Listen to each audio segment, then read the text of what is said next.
I woke to a sound that didn't belong to morning. A violent, metallic crack that shook the walls like someone was trying to rip the house open. For a split second, my body reacted before my brain did. Heart slamming my ribs, breath freezing, every instinct screaming danger. Clang. Clang. Clang. Not wind. Not an animal. Too close. Too controlled. Too human. I yanked the blinds open, and my whole chest seized. A mob stood crushed against my front gate, bodies packed tight enough that their breath rose as one thick cloud in the cold air.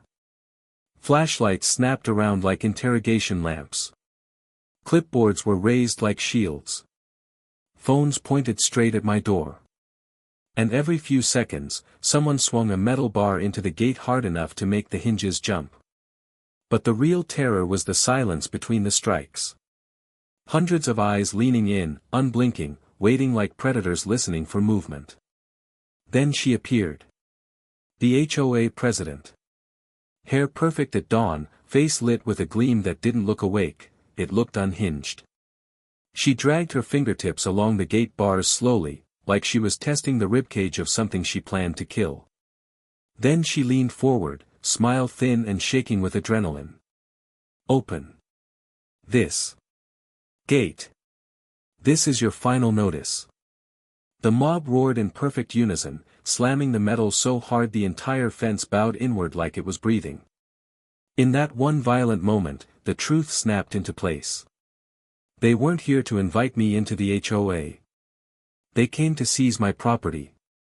And they were ready to break through a gate, or a person, to get it. But let me start at the beginning. Before we dive in, let me know where you're listening from today. My land has been here longer than any of them. Old rural soil, rough around the edges, carved out long before that shiny HOA neighborhood sprouted up like a plastic forest next door. Their homes are new. Their fences are new. Their rules are new. But my land? My land predates all of it. I never joined their HOA.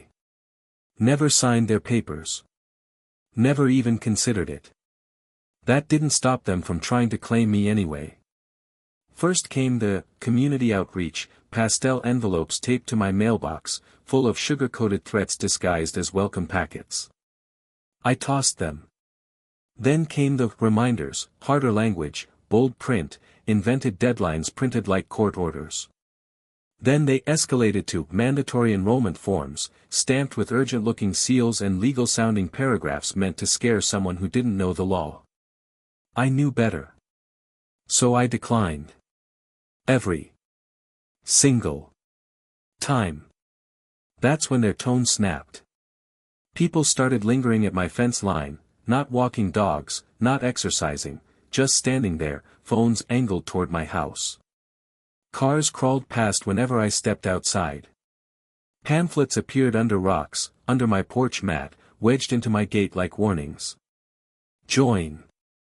Join now. This is required. Except it wasn't. Within days, the loitering turned into open surveillance. Groups clustered near the edge of my land, whispering and pointing like they were cataloging violations on property they didn't own. And then there was the night before the mob showed up. That was when the pit in my stomach finally formed. Cars began circling. Slow. Methodical. Headlights sweeping across my field like searchlights, brake lights glaring red over my gate, windows cracked just enough for voices to slip out into the dark. One loop. Then another. Then another. Not once. Not twice. But for hours, circling, scanning, returning. By the time the sun rose, one thing was undeniable. They weren't observing anymore. They weren't confused. They weren't lost. They were planning something. And I was about to find out exactly what. The next day, the HOA finally showed its teeth. A thick envelope hung from my gate, not taped, not left politely, but zip-tied tight like a warning label on something hazardous. Bright red plastic. Pulled so hard the gate wire bowed under it. Inside was a stack of papers stamped with phrases that sounded official but read like threats. You are blocking community expansion. Shared access road violation. Failure to comply with neighborhood standards.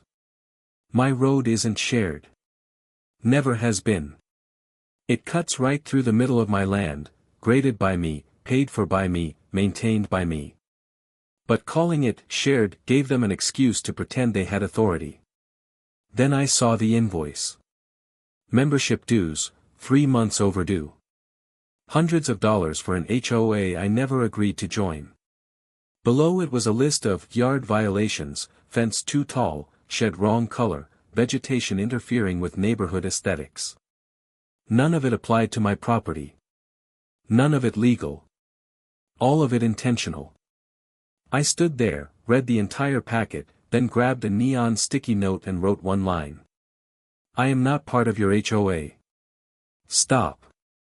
I slapped it on the front page and left it right where they'd find it. That should have ended it. Instead, it lit a fuse.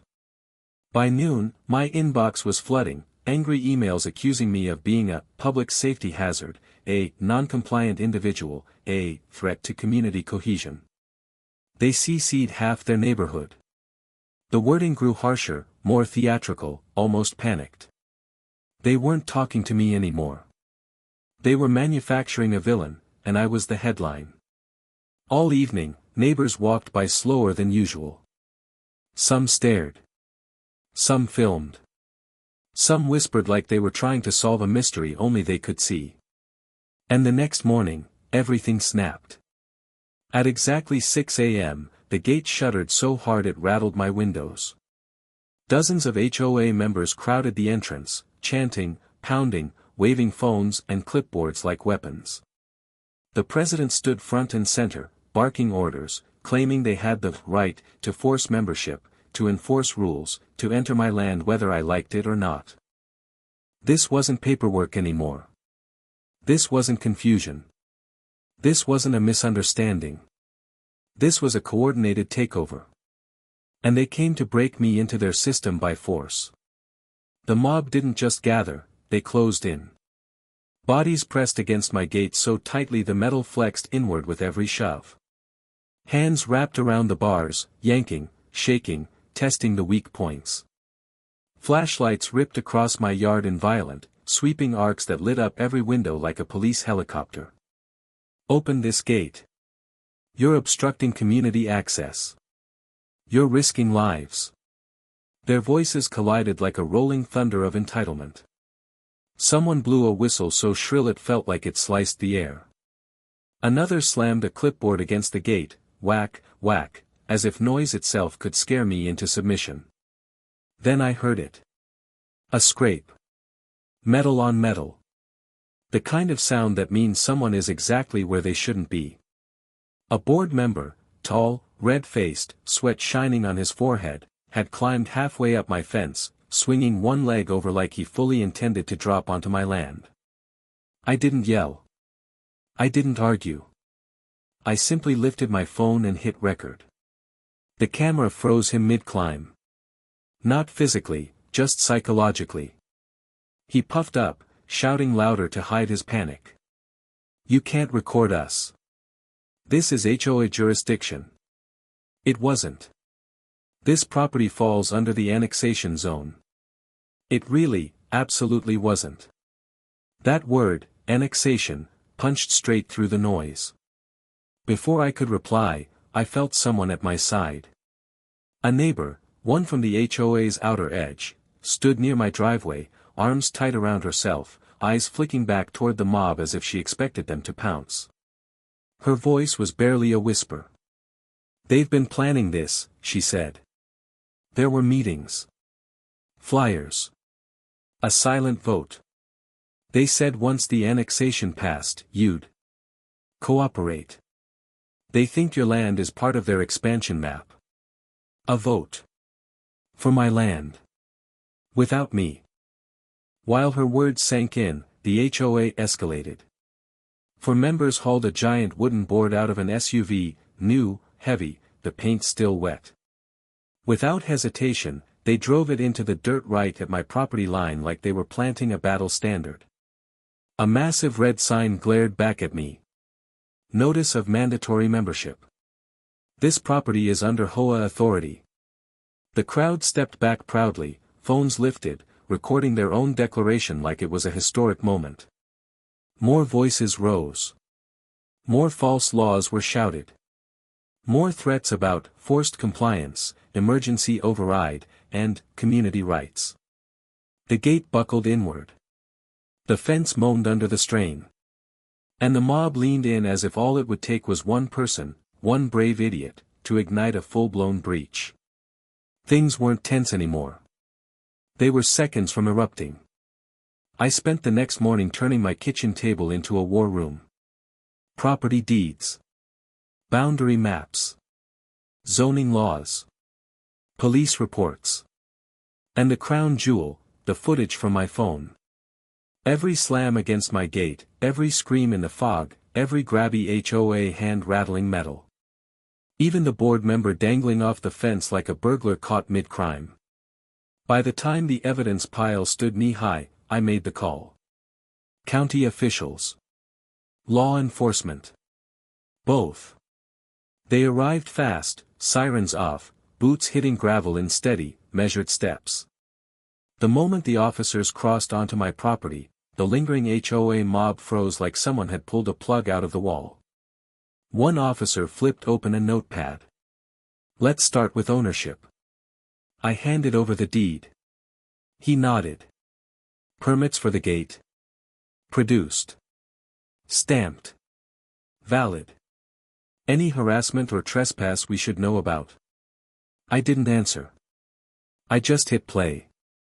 The officers leaned in as the footage ran, the mob pounding the gate in unison, the president screaming orders like a commander, the board member halfway over the top rail, the illegal sign planting, the whistle blasts, the annexation lies. The HOA watched themselves on screen, their bravado dissolving. Pale faces. Shaking hands. Phones slipping into pockets. Clipboards quietly lowered. Then the panic started. I didn't tell anyone to climb anything. She forged the notice. The president said the land was already annexed. No, you said the vote passed. The mob turned cannibal fast. Accusations were flying. Fingers stabbing the air. Voices cracking. Board members backing away from the officers like the ground had suddenly turned to lava. One official held up the HOA's fake paperwork between two fingers like it was toxic. This, he said flatly, is illegal. Silence. Dead, suffocating silence. I didn't raise my voice. I didn't argue. I didn't need to. The evidence did the talking. The law stood behind me. And for the first time since this war started. They weren't the ones in control. They weren't the mob anymore. They were the ones cornered. The ruling came down like a steel door slamming shut. County officials read their findings on the record, their voices echoing across my property. Every single claim the HOA had made, shared roads, annexation, forced membership, was ruled invalid, unsupported, and in some cases, fabricated. The board didn't just lose the argument. They lost their entire foundation. Then the fines hit. Harassment. Trespassing. False filings. Attempted annexation. Mob intimidation. Line by line, violation by violation, the numbers climbed. I watched board members flinch each time another penalty was announced, hands shaking, faces draining of color as they realized they'd have to explain this disaster to their members. Two officials approached the board president and removed her HOA badge on the spot. Another board member was handed paperwork for a formal misconduct complaint. One man stormed off, cursing, as the officers reminded him he was still on the hook for trespass charges.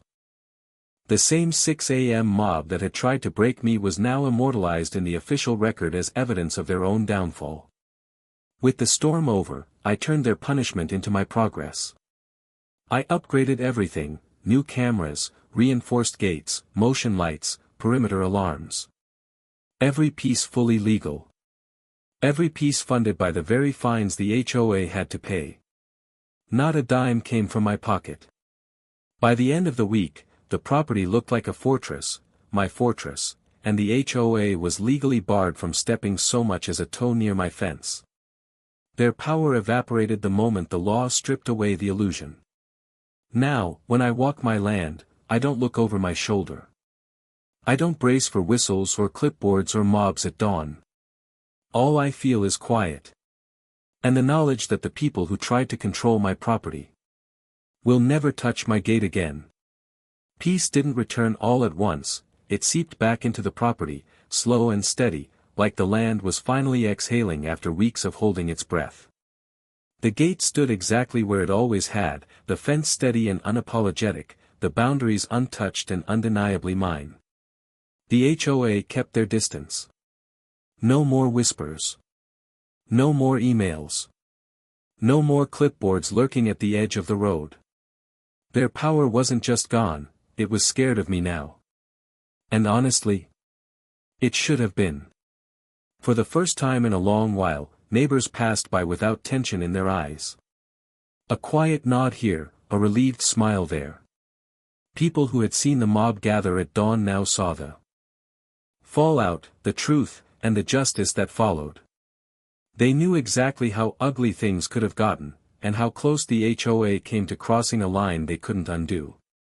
I remembered that morning, the pounding on metal, the shouting, the fence shaking under their hands. A crowd convinced they could bully me into submission. But I had drawn the line first. And I never let them cross it. And now, with the dust finally settled, one truth stood stronger than the gate, the fence, or the land itself. No board, no mob, no self-appointed authority will ever force me into anything I didn't choose.